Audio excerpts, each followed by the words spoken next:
The next thing you could do is encourage them to learn about emotional intelligence. There is a lot of information out there, and I am going to shamelessly plug my book for this one, Drive Your Own Darn Bus.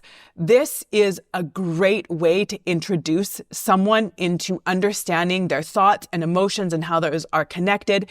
It talks about shame in there. It talks about past pain and past hurt and how that can impact how we're showing up now, how we feel about ourselves, how we interact with others.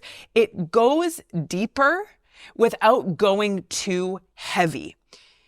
In the book, there is a lot of tools and a lot of information that's easy to understand and easy to access, that's easy for our brains to kind of grasp, but also not too simple. It's not too simplified. It goes deep, but also really effective.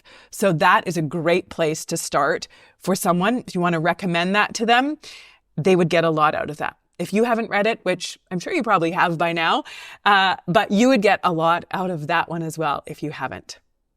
The next thing that you can do is to encourage them to speak up and to be able to set their boundaries when something isn't okay with them, to encourage them to speak up about it, to talk about it. Sometimes people are like, well, I just don't want to say anything because I don't want to make a big drama or I don't want to make a big deal out of it.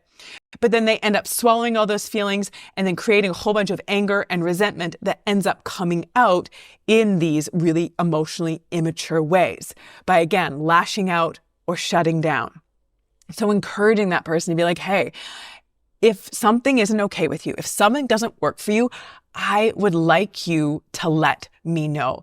I would prefer honesty over pent up, built up anger and resentment.